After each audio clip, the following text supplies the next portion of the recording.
매일매일 말씀으로 승리하시는 저와 여러분들 되시길 주님의 이름으로 축원합니다. 자, 오늘 말씀은 마태복음 12번째 시간입니다. 자, 제목 같이 한번 읽어볼게요. 다 같이 시작. 놀다가 쓰임받은 사람은 없다. 자, 놀다가 쓰임받은 사람은 없다라는 제목 가지고 함께 은혜를 나누도록 하겠습니다. 자, 본격적으로 예수님의 사역이 시작됐습니다. 지난주 말씀을 통하여서 예수님께서 전하신 복음의 핵심은 무엇이었느냐?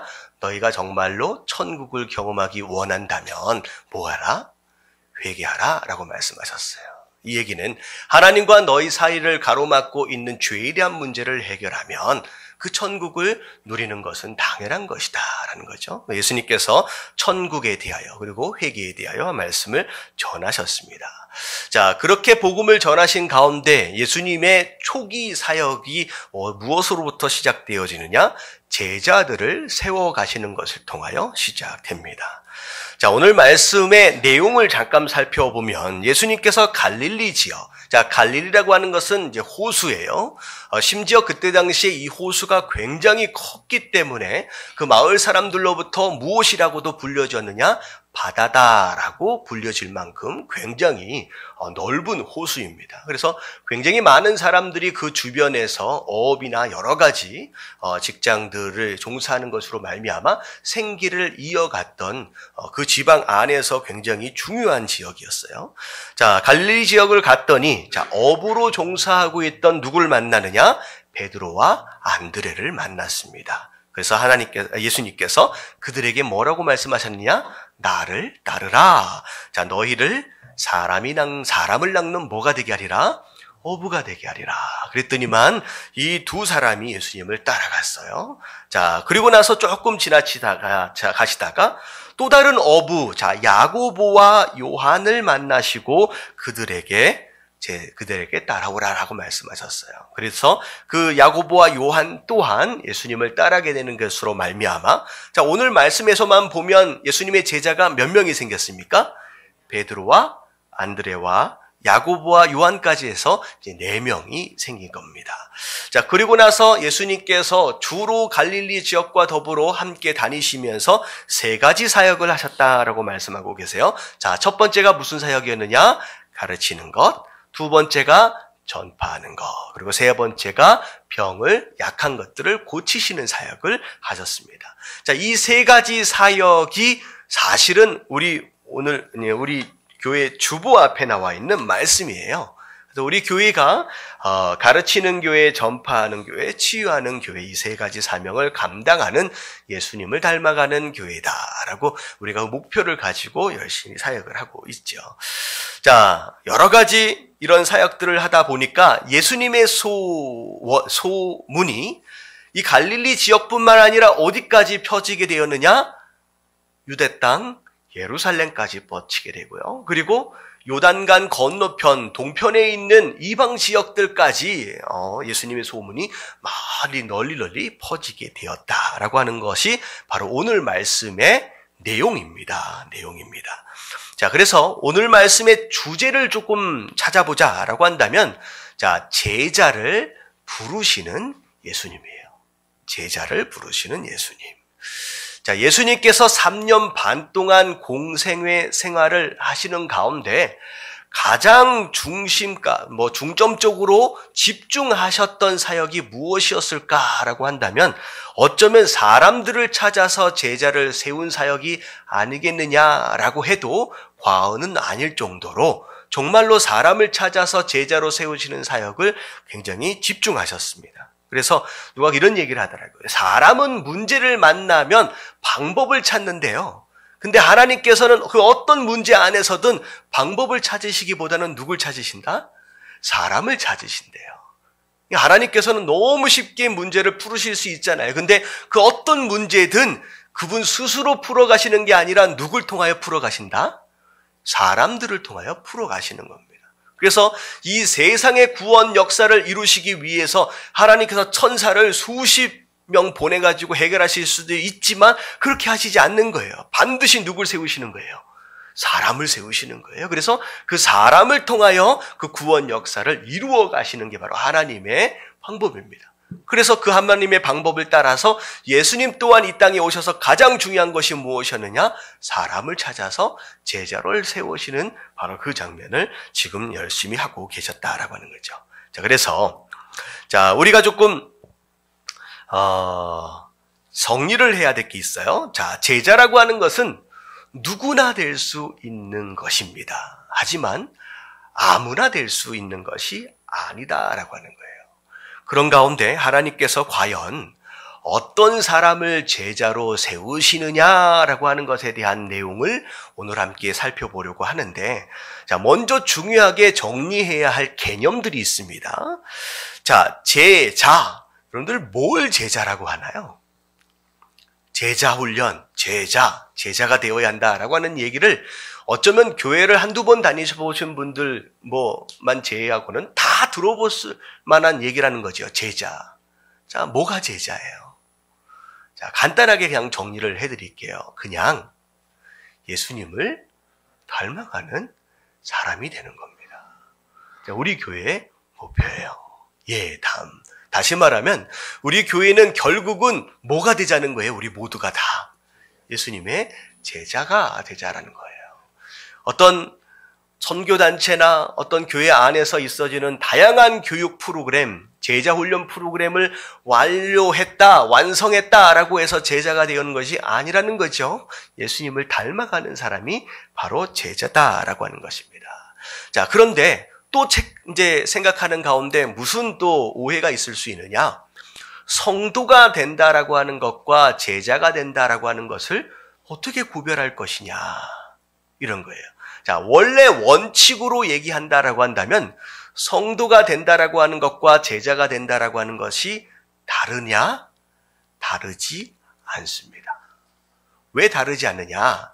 내가 예수 그리스도를 영접했다라고 하는 거, 그리고 그것은 결국은 성도가 됨과 동시에 내가 무엇하기로 작정한 거예요. 이제부터는 예수님을 닮아가기로 작정한 것이기 때문에 결국은 성도가 되었다라고 하는 것은 결국은 내가 제자가 되었다라고 하는 것을 의미합니다.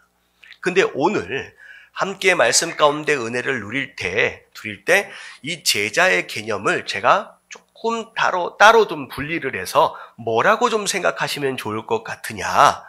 성도, 다시 말하면 믿고 구원을 받는 것을 조금 넘어서서 정말로 예수님의 제자들처럼 사도들처럼 하나님 앞에 아름답게 쓰임을 받으려면 어떤 사람이 되어야 하느냐라고 하는 것에 대한 관점으로 오늘 말씀을 좀 살펴보면 좋을 것 같아요.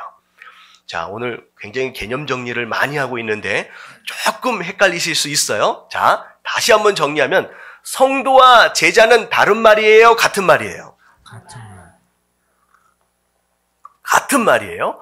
근데 오늘 말씀을 나눌 때에 제자 된다라고 하는 것을 좀 어떻게 구별하고자 하는 것이냐? 하나님 앞에서 아름답게 쓰임받기 위한 사람이 되려면 어떻게 해야 하느냐라고 하는 것에 대한 내용에 조금 더 집중해보자라고 하는 것이죠. 자, 헷갈리시지 않으시겠죠?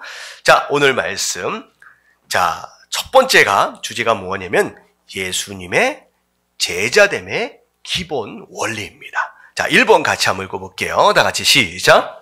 제자됨의 전제는 부르심이다. 자, 다시 한번 시작. 제자됨의 전제는 부르심입니다. 자, 이게 가장 중요해요. 자, 왜냐하면 제자가 된다라고 하니까 마치 내가 제자가 되겠습니다. 제자가 되고 싶어서 제자가 된다라고 생각할 수 있다라고 하는 것이죠. 그렇지 않습니다. 내가 원한다 하여 제자가 될 수 있는 게 아니에요. 자, 오늘 말씀을 보면 베드로와 안드레가 또 다른 제자들이 내가 예수님의 제자가 되겠습니다 라고 예수님을 찾아가서 제자를 시켜달라고 졸랐어요? 아니에요. 누가 누구를 찾아가셨어요? 예수님이 그들을 찾아가셨어요. 그들이 예수님을 쫓아간 게 아니라는 거예요. 다시 말하면 제자됨의 가장 먼저 우리가 생각해야 될 전제는 뭐냐면 예수님의 부르심이에요. 누가 예수님께서 그들을 찾아갔느냐? 자, 예수님께서 찾아갔다는 거예요. 결국은 제자됨의 전제는 하나님의 부르심이며 하나님의 선택입니다. 하나님이 선택하신 자를 하나님이 부르셨다라고 하는 것이 제자됨의 전제예요. 결국은 이 부르심과 선택을 성경에서는 뭐라고 얘기하느냐? 은혜라고 얘기를 합니다. 자, 은혜가 무슨 뜻이에요? 은혜가 무슨 뜻이에요? 자, 이 정의를 잘 내려야 돼요. 자, 여러분 적으실 수 있으면 적으세요. 자격 없는 자가 누리는 하나님의 선물입니다. 자, 이 은혜에 대하여 정의를 내릴 때 시작이 뭐예요? 자격이 없는 거예요. 다시 말하면 베드로와 야고보를 찾아갔어요. 안드레를 찾아갔어요. 이 얘기는 뭐냐면 하나님이 선택하셨고 부르셨기 때문에 은혜로 찾아가셨다라고 하는 것인데 결국은 이야기의 시작이 어떻게 되느냐? 그들이 제자가 될 만한 자격이 있던 자들이었다? 그렇지 않다라고 하는 것이 전제입니다. 그래서 그게 은혜다라고 하는 거예요. 제자 될 만한 능력도 그리고 그러한 실력과 그러한 재주가 있는 사람들이 아니었다는 거예요. 그래서 에베소서 2장 8절에 이 은혜에 대해서 설명하고 있는 게 뭐냐면 다 같이 한번 읽어볼게요. 시작. 너희는 그 은혜에 의하여 믿음으로 말미암아 구원을 받았느니라. 자, 우리가 어떻게 구원을 받았다? 믿음으로 말미암아 구원을 받았대요. 근데 어떻게 믿는다고 구원을 주시냐? 이게 바로 하나님의 무엇이다? 선물이라는 거예요. 이게 바로 은혜라는 거죠. 그래서 이것은 너희에게서 난 것이 아니래요. 하나님의 선물이래요. 다시 말하면 믿음, 내가 믿었기 때문에 구원을 받은 게 아니에요. 그 믿음마저도 누가 주신 것이다? 하나님께서 주신 그 선물이다라고 하는 거예요. 그걸 좀 더 나아가서 나를 제자로 부르셨다? 나가 예수님의 제자가 될 수 있는 기회를 얻었다? 이거는 그야말로 엄청난 은혜이고 엄청난 축복이다라고 하는 거예요. 여러분, 제자로 여러분들을 부르신다라고 한다면 여러분들 진짜 감사해야 하는 줄로 믿습니다. 아멘. 이게 엄청나게 큰 은혜다라는 거죠. 자, 이 은혜에 대해서 조금 더 알려면요, 이스라엘 교육 시스템을 알면 너무 좋습니다. 자, 이스라엘은 오늘날 같은 우리 한국 제도는요, 초등학교 6년, 중학교 3년, 고등학교 3년. 그렇게 나면 일반적인 이제 고등과정이 끝나잖아요. 그리고 그 이후에는 어떻게 돼요? 대학 과정을 진학해서 2년 또는 4년, 또 특수한 과정 같은 경우는 5년, 6년씩 하거든요. 이게 이제 한국에서 이제 주로 하고 있는 교육 시스템입니다. 근데 유대인들은 그런 시스템을 따라가지 않아요. 자, 일단 아이가 낳게 되면 부모가 키웁니다.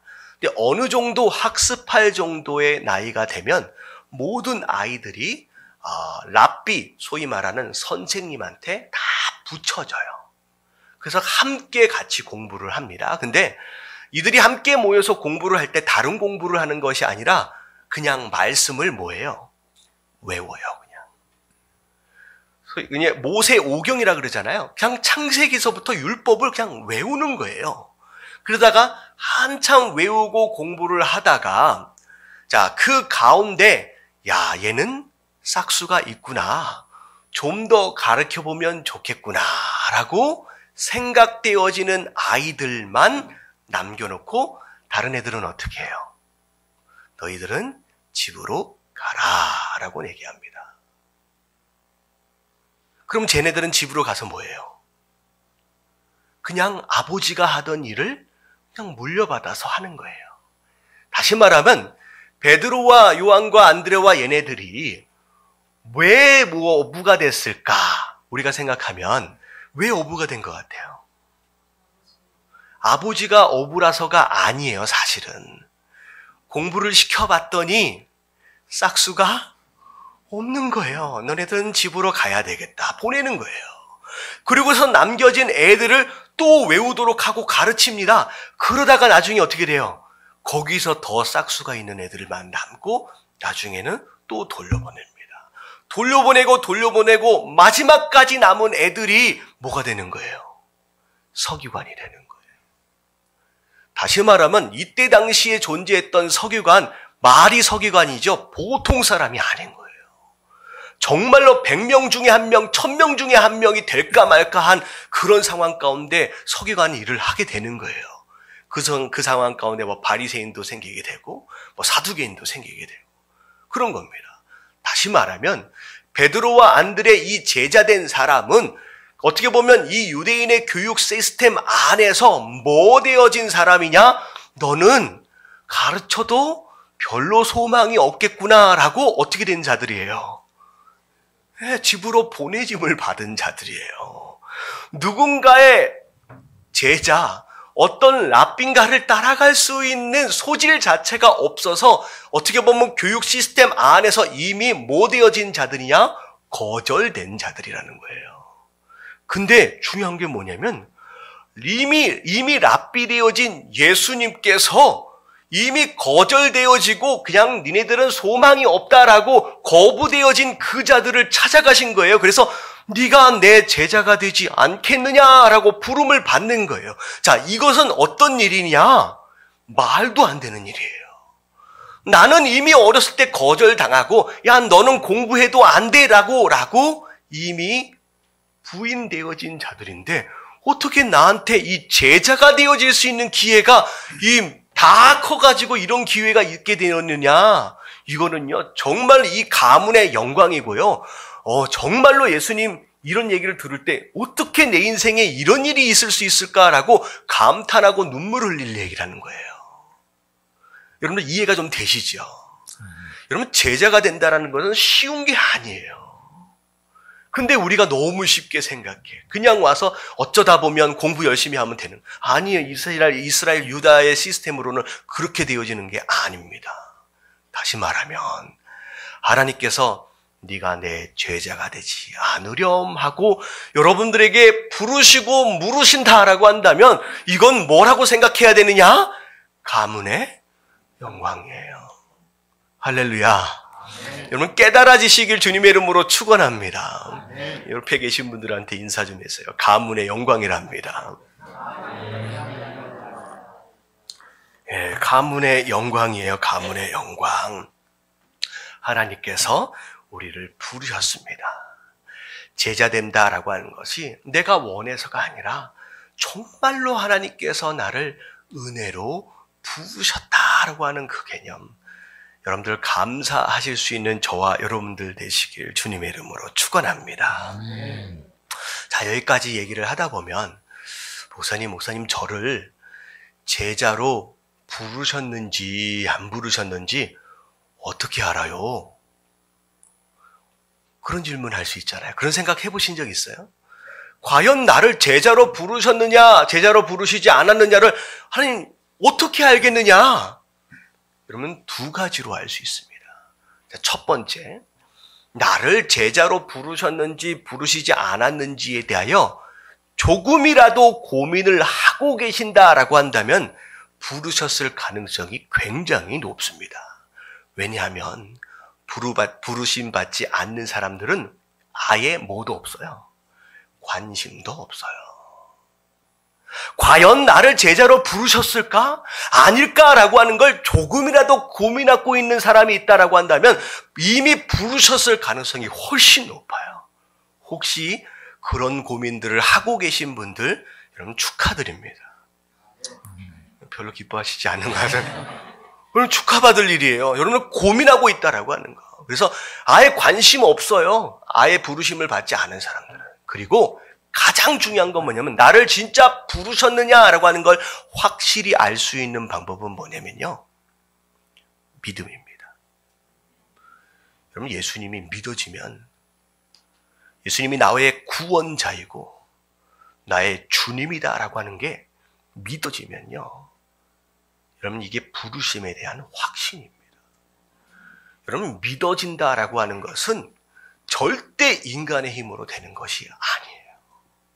자 보세요. 고린도전서 1장 18절에 뭐라고 나와 있느냐? 같이 한번 읽어볼게요. 시작. 십자가의 도가 멸망하는 자들에게는 미련한 것이요 구원을 받는 우리에게는 하나님의 능력이라. 십자가의 도, 하나님의 뜻을 의미하며 복음을 의미합니다. 근데 멸망당하는 자, 이건 부르심이 없는 사람들이에요. 자, 이들에게는 복음이 뭐처럼 여겨져요? 미련한 것처럼. 도대체 이게 뭔 말이냐? 말도 안 되는 소리다라고 얘기할 것이라는 거예요. 근데 구원을 받은 우리, 다시 말하면 누구를 의미하느냐? 부르심을 받은 자를 의미하는 거예요. 부르심을 받은 자들에게는 이게 뭐라는 거예요? 하나님의 능력이래요. 여러분들, 하나님의 능력이 되려면 반드시 뭐가 필요해요? 믿음이 필요합니다. 여러분, 믿음이 필요하다는 거예요. 여러분, 믿어지기 시작했다. 말씀을 들었는데, 야, 내가 그렇게 살아야 되겠구나라고 하는 그런 마음과 결단이 생기기 시작했다. 여러분, 이건 반드시 무엇이라고 생각하시면 되냐면, 나를 부르셨구나라고 믿으시면 돼요. 여러분, 교회에 와서, 자, 보세요. 제가 이런 일이 하찮은 것이다 라고 얘기하는 것이 아니에요. 교회 와가지고 앞에서 환영합니다 라고 띠두르고 전도지 나눠주고 주보 나눠주는 거 아무나 할 수 있습니다. 조금만 헌신되어지면. 교회 와서 음식 차리고 반찬해가지고 오는 거 여러분들 아무나 할 수 있어요. 열심만 있으면. 길거리에 나가서 예수님 믿으세요, 예수님 믿으세요 철판 깔고 전도하는 거 여러분들 돈 주면 누구든 아무나 할 수 있어요. 근데 아무리 돈을 주고 인간적인 열정이고 뭐고 아무리 해도 죽었다 깨나도 인간으로서 되지 않는 딱 한 가지가 있다라고 한다면, 교회 안에서 딱 한 가지가 있다라고 한다면 뭐예요? 아직 이해가, 내가 너무 어렵게 설계하는 걸 알고 있나 봐요. 당황스러운데. 돈을 주고 뭘 하고 뭘 다 해줘도 죽었다 깨어나도 못하는 딱 한 가지가 있다라고 한다면 그게 뭐냐? 말씀이 믿어지는 거예요.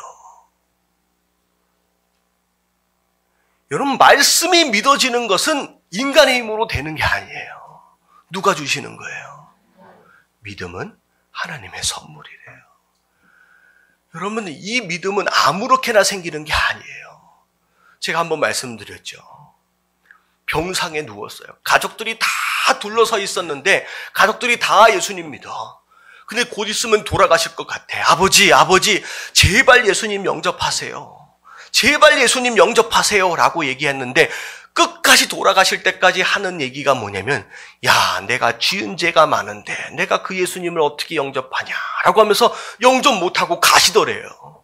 아니, 자식들 얼굴 봐서라도 그래 내가 영접할게, 목사님까지 다 와 계시는데 내가 체면 봐서라도 내가 예수님 영접할게 라고 할 수 있으실 것 같은데 그 마지막 순간에 영접이 돼요, 안 돼요? 안 돼요. 왜? 그게 사람의 힘으로 되는 게 아니기 때문이에요. 믿음은 사람의 능력으로 되는 게 아닙니다. 하나님이 주신 선물이다라고 하는 거예요. 그러면 여러분들을 하나님께서 성도로, 제자로 부르시고 계십니다. 그걸 어떻게 알 수 있느냐? 지금 전하고 계시는 이 하나님의 말씀이 조금이라도 믿어지기 시작한다라고 한다면, 나를 하나님이 지금 부르고 계신다라고 여러분 확신하시게 되길 주님의 이름으로 축원합니다. 아멘. 그리고 이 부르심의 기회는 아무에게나 주어지는 게 아니에요. 정말로 나 같은 사람까지를 하나님께서 나를 부르셨구나라고 하는 그런 마음에 여러분 감사하십시오. 여러분, 바울 사도가 뭐라고 고백하고 있어요? 갈라디아서 1장 15절 다 같이 읽을게요. 시작. 그러나 내 어머니의 태로부터 나를 택정하시고 그의 은혜로 나를 부르시니라. 바울 사도가 하나님에 대해서 얘기했을 때 나를 택하여 정해 주셨대요. 내가 능력이 있어서가 아니라는 거예요. 은혜로 나를 부르셨구나. 자격이 없는 나를 사도로 세우셨구나라고 이 바울 사도가 고백하는 거예요. 하나님께서 자격도 없는데 부족한데도 불구하고 우리를 부르시는 이유가 무엇이냐? 이게 고린도전서 1장 26절부터 29절까지 나와 있습니다. 그냥 읽어보시면 알아요. 다 같이 시작. 형제들아 너를 부르심을 보라. 육체를 따라 지혜로운 자가 많지 아니하며 능한 자가 많지 아니하며 물론 좋은 자가 많지 아니하도다. 그러나 하나님께서 세상에 미련한 것을 택하사 지혜 있는 자들을 부끄럽게 하려 하시고 세상의 약한 것들을 택하사 강한 것들을 부끄럽게 하려 하시며 하나님께서 세상의 천한 것들과 멸시받는 것들과 없는 것들을 택하사 있는 것들을 폐하려 하시나니 이는 아무 육체도 하나님 앞에서 자랑하지 못하게 하려 하심이라. 네, 부족한 우리를 제자로 부르신 이유가 뭐예요? 내가 잘나서라고 하는 스스로 자랑하지 못하게 하기 위한 것이다 라는 거예요. 나중에 어떻게 돼요? 이 제자들이 예수님 부활하시고 승천하신 이후에 정말로 제사장 앞에서 바리새인 앞에서 복음을 막 전하는데 깜짝 놀랍니다. 그들이 뭐라고 하면 놀라요? 도대체 쟤네들이 어떤 자들인데? 쟤네들이 갈릴리 어부 아니냐? 여러분들 갈릴리 어부 아니냐라고 얘기하는 내용의 뜻이 뭐예요? 쟤네들은 공부하다가 뭐가 된 자들이에요? 거부된 자들이에요. 나고한 애들이 아니냐. 자네들은 싹수가 없던 애들이었는데 도대체 이런 말씀을 어디서 배웠느냐라고 얘기가 되는 거예요. 그것을 통하여 누가 영광 받으세요? 하나님 영광 받으시는 거예요. 난 부족해서 저는 제자가 못 됩니다. 여러분들 기회가 온 것입니다. 내가 부족하면 부족할수록 여러분들께서 하나님께서 사용하시기 오히려 더 편하시고요. 하나님께서 여러분들의 삶을 통하여 영광을 누리시게 되는 줄로 믿습니다. 네. 자, 그래서 제자됨의 첫 번째 전제는 무엇이다? 부르심입니다. 내가 되고 싶어 된 게 아니에요. 나를 찾아오신 거예요. 여러분 감사해야 될 줄로 믿습니다. 네. 자, 두 번째 다 같이 읽을게요. 시작. 제자됨의 목적은 사명이다. 자, 왜 제자가 되어야 하느냐? 뭐 하기 위해서? 사명을 감당하기 위해서예요. 자, 오늘 말씀을 보면, 자, 말씀하시되 나를 따라오라. 내가 너희를 사람 낚는 어부가 되게 하리라. 라는 거예요. 자, 잘 기억하세요. 신앙생활의 목적이 죄를 짓지 않는 것이 되어서는 안 됩니다. 신앙생활을 하는 목적 자체가 어찌 보면 거룩 자체가 신앙생활의 목적 되어서는 안 되는 거예요. 내가 죄 짓지 말아야지. 하나님 오늘 하루도 죄 짓지 않게 하여 주시옵소서라고 한다면 내 인생 아무리 잘 살아도 여러분 방언은 아무리 잘해봤자 뭐예요? 본전이에요. 어쩔 수 없이 또 쓰러질 수밖에 없잖아요. 그러면 잘해봤자 본전인 인생을 왜 오늘 또 살아가야 하느냐는 거죠. 여러분 거룩함이 우리의 인생의 목적이 아닙니다. 자 보세요. 로마서 12장 1절 말씀을 보면 그러므로 형제들아 내가 하나님의 모든 자비하심으로 너희를 권하노니 자 너희 몸을 하나님이 기뻐하시는 무엇으로? 거룩한 산 제물로 드리래요. 자, 이 말씀 가운데 가장 중요한 단어가 뭐예요? 너희가 뭐가 되어야 된다는 거예요? 제물 되어야 한다는 거예요. 너희가 하나님께 드려지는 제물 되어지기 위해서 거룩함이 필요한 거지, 제물 드려지기 위한 것을 따로 띄워놓고 거룩하면 된다라고 하는 내용이 아니라는 거예요. 근데 많은 교회들이 소위 성경 공부한다라고 하면서 뭘 얘기하고 있느냐? 죄 짓지 않는 것이 신앙생활의 전부인 것처럼 얘기하고 있다는 거예요. 여러분 그것이 아닙니다. 여러분 깨달아지시길 주님의 이름으로 축원합니다. 오늘 예수님께서 부르시는 이유가 무엇이에요? 너희가 나와 더불어 뭐 할 일이 있다는 거예요? 함께 할 일이 있다라고 말씀하시면서 부르시는 거예요. 여러분 제자들의 목적은 내가 그리스도인이 되는 것을 통하여 뭐 하는 거예요? 해야 할 일이 있다라고 하는 거예요. 여러분 이걸 사명이라고 얘기하고 여러분 이것을 비전이라고 얘기합니다. 여러분 이것을 찾아서 여러분 그것을 할 수 있는 성도들 되어지시길 주님의 이름으로 축원합니다. 아멘. 그래서 예수님의 제자가 된 이들이 예수님과 더불어 죄짓지 않는 삶을 살려고 애쓴 게 아니에요. 그들이 3년 반 동안 예수님을 따라다니면서 뭐 했어요? 오히려 죄짓지 않는 것에는 탁월하지 못했습니다. 함께 따라다니면서 율법을 얼마나 막연히 어겼는지 몰라요. 안식일 날 벼 이삭 문주러 먹으라 그랬어요? 하지 말라 그랬어요? 하지 말라 그랬어요. 율법을 모르는 사람이 아닌데 배고프다고 막 비벼서 먹는 거예요. 그래서 누가 욕을 먹어요? 예수님이 욕을 먹어요. 오히려 죄짓지 않는 것에는 탁월하지 못했습니다. 근데 중요한 건 뭐냐면 예수님과 더불어 함께 무슨 사역을 했느냐? 오늘 말씀에 나오잖아요. 오늘 말씀에 뭐 했어요? 가르치고 전파하고 치유하는 사역을 함께 동행했다는 거예요. 함께 나누었다라고 하는 거예요. 결국 그 일을 하는 것, 바로 그것 자체가 제자됨의 목적이 되어야 한다라고 하는 거죠. 우리가 성도로 살아가는 거 매일매일 방어만 하려고 하지 마시고 거룩하게만 살려고 하지 마시고 해야 할 일을 찾아 할 수 있는 자들이 되어지시길 주님의 이름으로 축원합니다. 여러분들 거룩하게만 살려고 하다가 잘못되어 버린 사람들을 뭐라고 불러요? 이 당시에 바리새인이 돼버리는 거예요. 거룩하게 살아야지, 죄짓지 않고 살아야지 라고 그것이 인생의 목적이, 신앙의 목적이 되어버리는 순간 뭐한 사람이 되어버리냐? 다른 사람을 향하여 정죄하는 사람이 돼요. 왜 저 사람은 저런 짓 하고 다닐까? 왜 저 사람은 저런 짓 하고 다닐까? 평생 아무 일도 못하고 그냥 다른 사람들 비판하고 판단하고 정죄하는 일에만 애를 쓰는, 여러분 그런 사람이 되어버린다.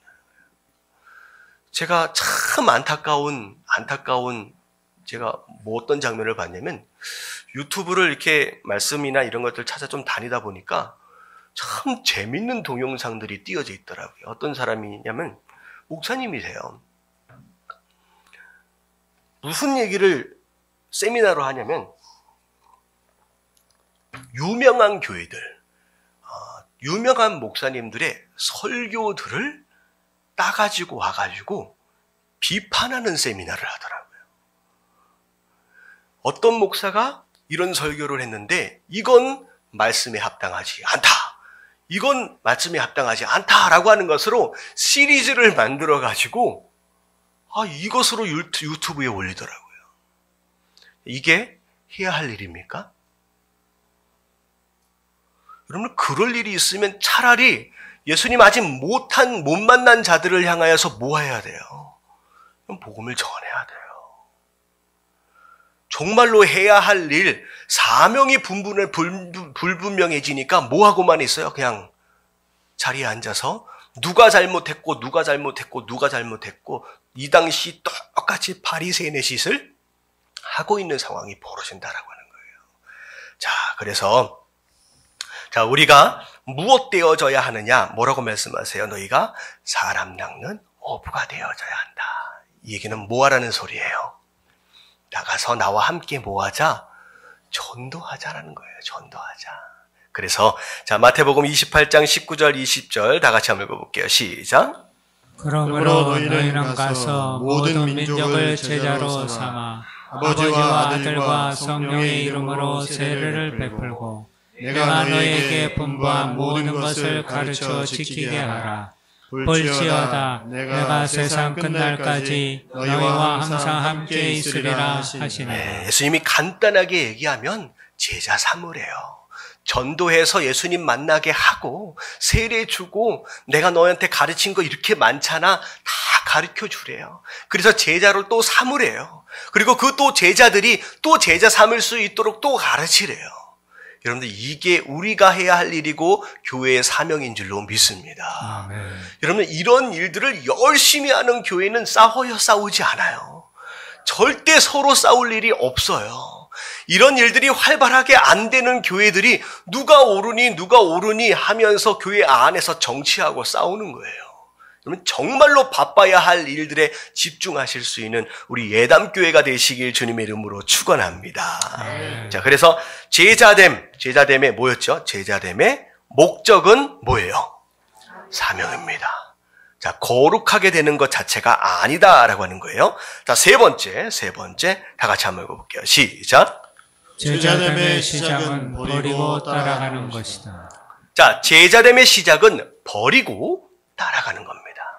버리고 따라가는 거예요. 첫 번째는 버려야 합니다. 자, 오늘 말씀을 보니까, 자, 20절에 보니까 베드로와 안드레는 예수님을 따라가기 위해서 뭘 버렸어요?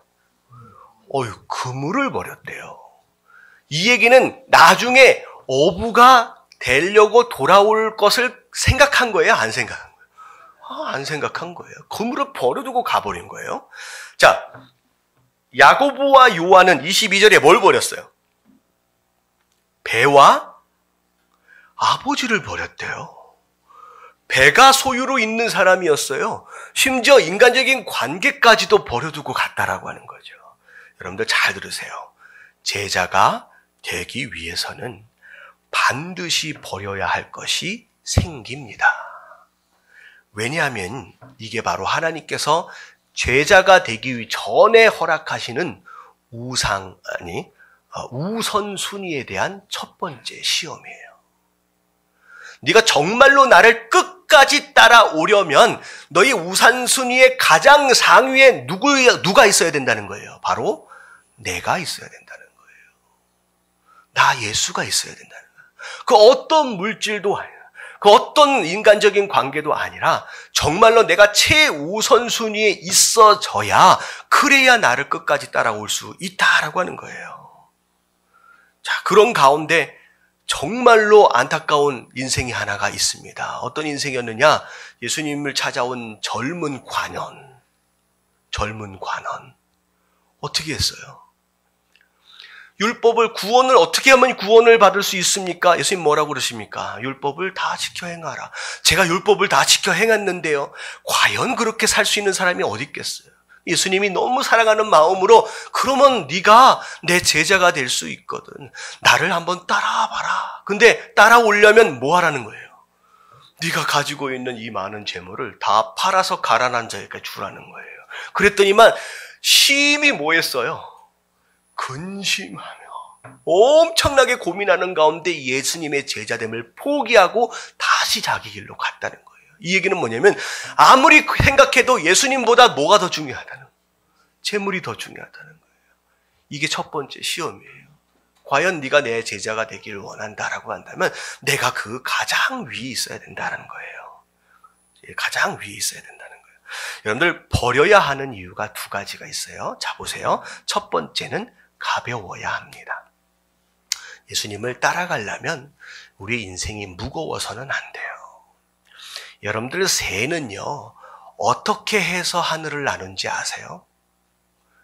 하늘을 날기 위해서 자기가 최대한 가벼워야 돼요. 그래서 새의 뼈와 일반 동물의 뼈는 다릅니다. 여러분, 일반 동물의 뼈는요, 딱 부러뜨리면 안에 뭐가 있어요? 골수로 가득 채워져 있어요. 근데 여러분들, 새는요, 뼈를 딱 부러뜨리면요, 어떻게 돼 있어요? 소 안에가 텅 비어 있습니다. 여러분, 집에 오늘 가서 닭 한 마리를 주문해가지고 한번 닭 한 마리를 드시면서 한번 가장 큰 다리를 한번 딱 부러뜨려 보세요. 그 안에 비어 있어요. 왜? 뭐 하기 위해서? 날아가기 위해서. 근데 닭이 왜 못 날아요? 뼈는 비웠는데 뭘 찌웠어요? 살을 찌워가지고 닭이 못 나는 거예요. 옛날에는 닭이 날아다녔대요. 가벼워서. 여러분, 이런 겁니다. 새는 자기 뼛속을 비워서 날아다녀요. 다시 말하면 정말로 내가 예수 그리스도가 돼서 끝까지 쫓아가려면 내 인생을 어떻게 해야 된다? 가볍게 해야 합니다. 무거우면 못 쫓아가요. 자, 두 번째 이유가 뭐냐면, 하나님만 의지하도록 하기 위해서요. 관원이 왜 재물을 못 버렸느냐? 재물이 예수님보다 중요했다라고 생각할 수도 있지만, 그동안 이 관원은 뭐 의지하고 살았다? 돈 의지하고 살았다라고 하는 거예요. 정말로 마지막까지 내가 하나님만 의지합니다라고 하는, 여러분들, 그런 고백이 여러분들 이것으로 증명되어져야 합니다.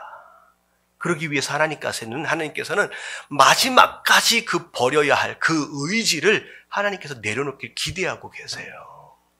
여러분, 그런 대표적인 예가 누군지 아세요? 마지막까지 그 의지하고 있는 그것을 내려놓을 때까지 기다리시다가 결국 하나님께서 손 대신잖아요. 여러분, 야곱이라고 하는 인생. 여러분, 야곱이라고 하는 인생을 평생을 한마디로 정의를 해보면 어떤 인생이냐? 씨름하다 간 인생입니다. 평생을 씨름했어요. 자, 무엇 때문에 씨름했어요? 처음에 둘째로 태어났잖아요. 내가 원하는 장자권 저건 내가 한번 얻어보겠다라고 해가지고 하나님의 도우심이 아니에요. 내가 발버둥 쳐가지고 아버지를 속이고 해가지고 어떻게 했어요? 찾아냈어요. 얻어냈어요. 근데 중요한 건 뭐예요? 분명히 장자권을 얻어서 축복을 받았는데 그 순간 나는 어떻게 해야 돼요? 예, 도망가야 되는 도망자 신세가 되는 거. 어머니를 떠나. 여러분들 어머니를 떠나고 나서 그 다음에 돌아왔을 때 어머니를 봅니까? 못 봅니까? 이미 돌아가셔요.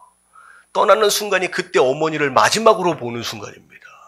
자, 외손춤집에 갔더니만 야, 나는 기는 놈이 에 뛰는 놈이 에 나는 놈이 있다고 있잖아요. 더 독한 사람을 하나 만나잖아요. 삼촌. 거기에서 자기가 원하는 그 여인을 얻기 위해서 얼마나 고생해요. 14년을 주구장창 씨름해냅니다. 결국은 얻은 듯해요. 근데 내가 원하는 것과 원하지 않았던 다른 여인과 함께 들어와서 아내가 4명이 돼요. 그래서 이 가정이 싸움이 끊어지질 않습니다. 여러분, 내가 내 인생을 씨름해서 얻는 인생은요, 평생 싸움이 끝나지가 않아요. 문제가 끝나지가 않아요. 잘 들으세요. 기도 응답인 것처럼 얻은 것 같아요. 하지만 내가 씨름해서 얻은 것은요, 뭐가 함께 따라와요? 뭐가 함께 따라와요? 문제가 함께 따라와요. 근심과 걱정이 함께 따라옵니다. 여러분, 하나님의 선물, 하나님의 응답은 근심과 함께 겸하여 주신다? 아니라고 했잖아요. 내가 씨름해서 얻은 것은요, 계속 문제가 함께 따라옵니다. 그리고 마지막에 자기 재물, 6년을 고생해서 돌아와요. 평생 씨름해서 돌아오는데 아직까지 내가 씨름해서 풀지 못한 누군가의 문제가 있어요. 누구의 문제예요? 자기 큰형과 자기 형과의 문제. 야, 이 에서가 벌써 20년이나 지났는데 잊어버렸을까? 용서했을까? 얼마나 마음이 졸여가면서 고향 땅으로 돌아옵니까? 돌아오는데 무슨 얘기를 들어요? 에서가 군사들을 몇백 명 준비해가지고 온대요. 여러분들 환영하러 오는 거예요? 죽이겠다고 오는 거예요. 자, 그 소식을 듣는 순간 마음이 완전히 무너지는 거예요. 자, 그때, 뭐 했어요? 하나님께 기도하지 않습니다. 뭐 했어요? 또 씨름하는 거예요. 뭐라고 씨름해요? 야, 이 에서의 마음을 돌이키려면 선물을 줘야 되겠다. 자기가 가지고 있는 모든 재물을 3등분을 합니다. 그래서 자기 아내들도, 아이들도 3등분을 해가지고 가장 사랑하는 아내와 가장 사랑하는 아이들은 뒤에다 놓고요. 별로 사랑하지 않는 애들과 아내는 저 앞에다 놔요. 총알바지처럼 씁니다. 여러분들, 이걸 아는 아내와 아이들은 마음이 어떨까요? 내가 지금 총알바지구나라고 하는 걸 아는 거예요. 여러분, 당연히 이 가정이 평안할 수가 없죠.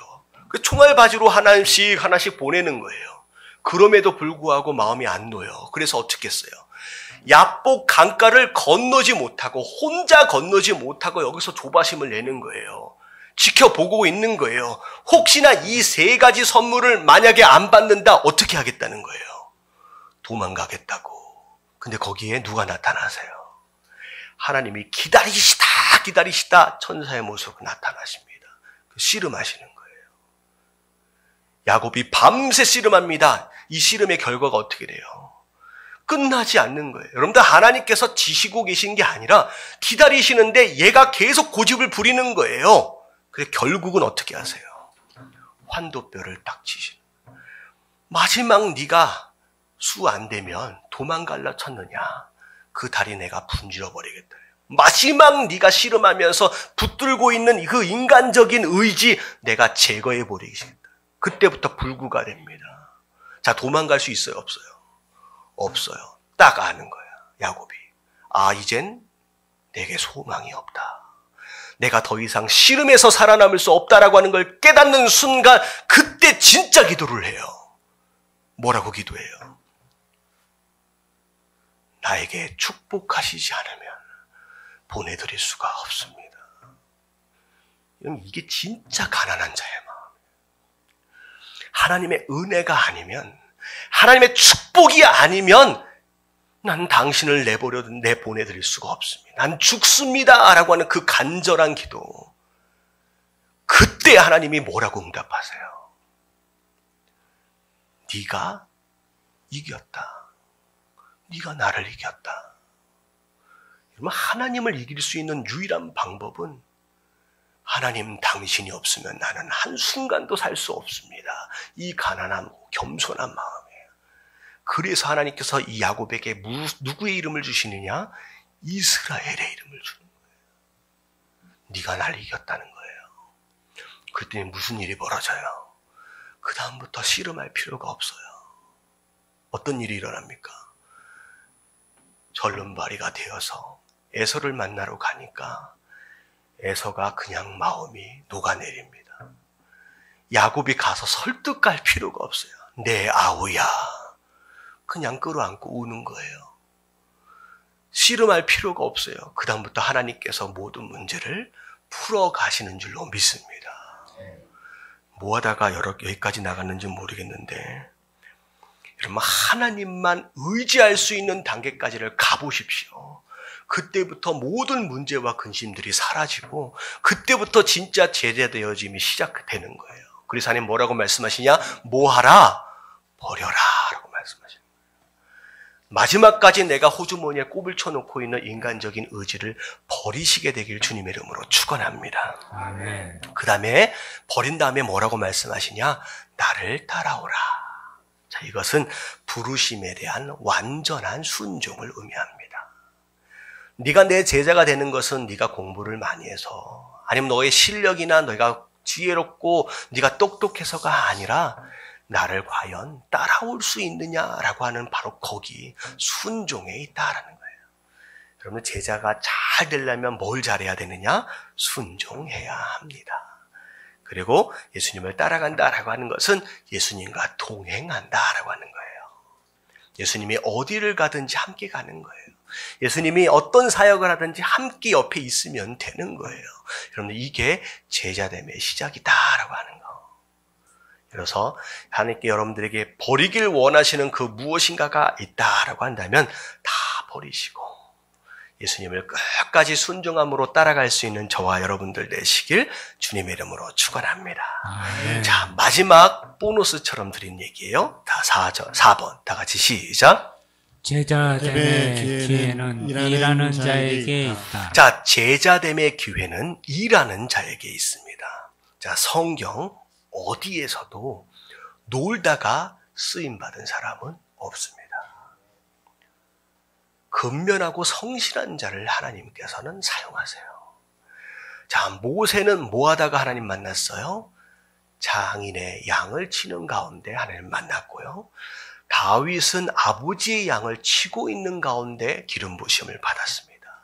기드온은 여러분들 포도즙 틀에서 여러분들 타작하다가 하나님께 만났어요. 사도 바울은 심지어 뭐 하다가 만났어요? 열심히 기독교인들을 핍박하다가 만났어요. 하나님께서 쓰시고자 하시는 자, 하나님께서 부르시는 자들은요, 다 뭐 하는 사람이었느냐? 열심히 일하는 사람이었습니다. 하나님께서 절대 쓰시지 않는 사람은 두 종류의 사람이 있어요. 첫 번째는 불평불만하는 사람, 두 번째는 게으른 사람입니다.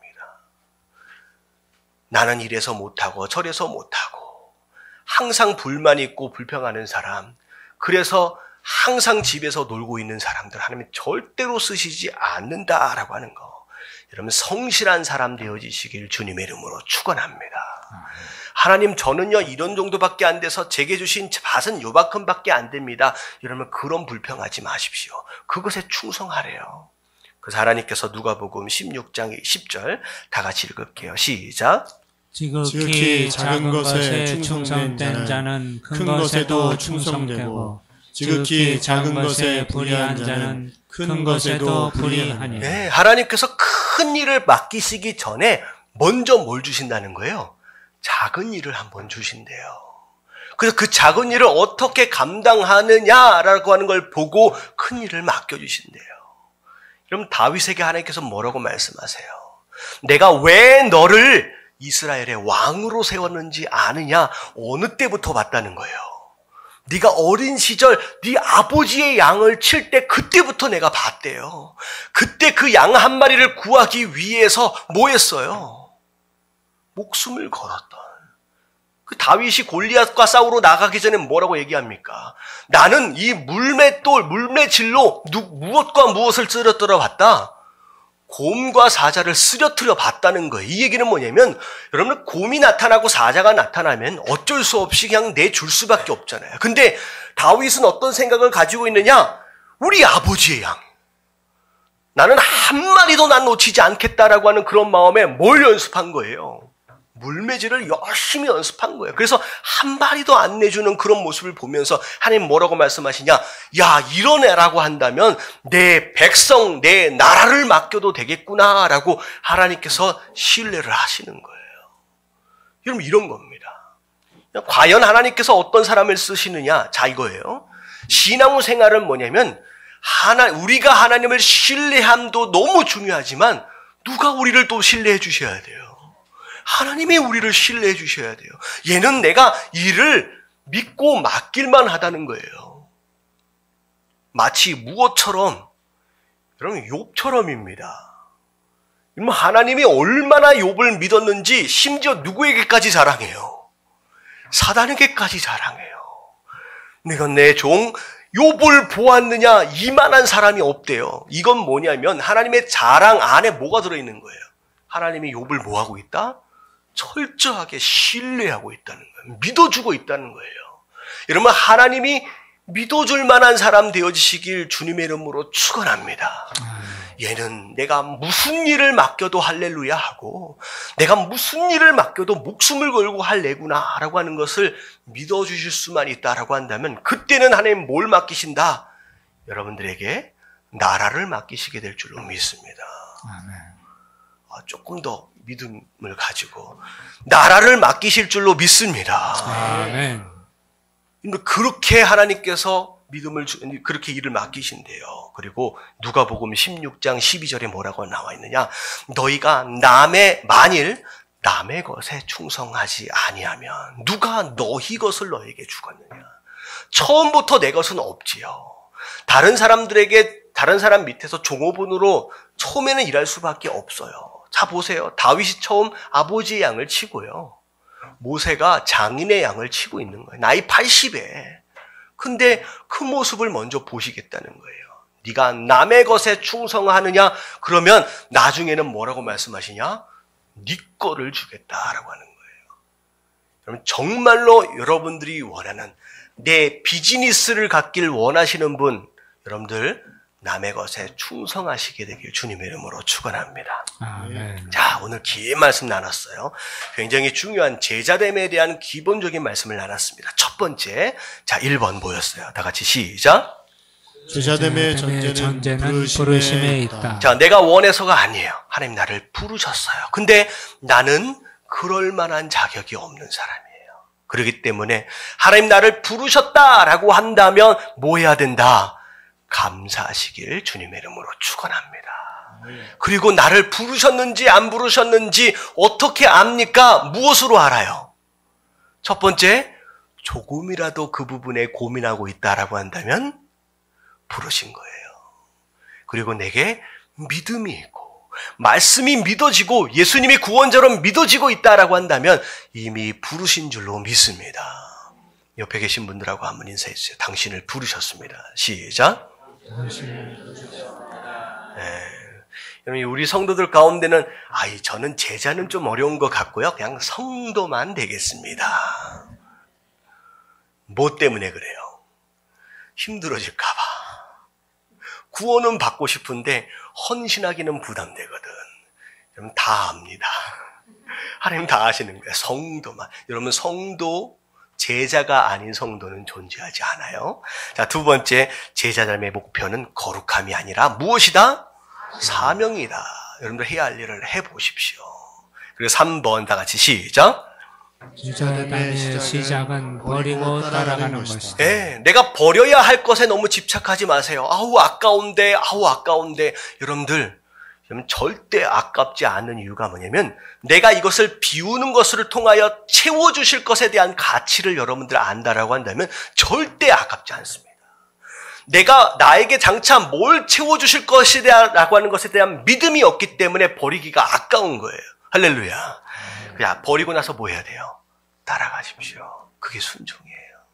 자, 네 번째, 제자됨의 기회는 뭐 하는 거예요? 일하는 자애가 있어요. 여러분들 성실하십시오. 내가 어떤 장사를 하고 있던, 내가 어떤 직장에서 일하고 있던 여러분들이 성실하고 근면하십시오. 그리고 그 부분에 최고가 되십시오. 여러분 그 사람을 하나님께서 쓰시는 거예요. 여러분 그래서 우리 예담교회 성도는 그냥 교회만 왔다 갔다 하는 그냥 성도인 듯 성도 아닌 성도 같은 성도? 그런 사람은 하나도 없고 정말로 다 제자 되어진 성도로 세워져 가시는 저와 여러분 되시길 주님의 이름으로 축원합니다.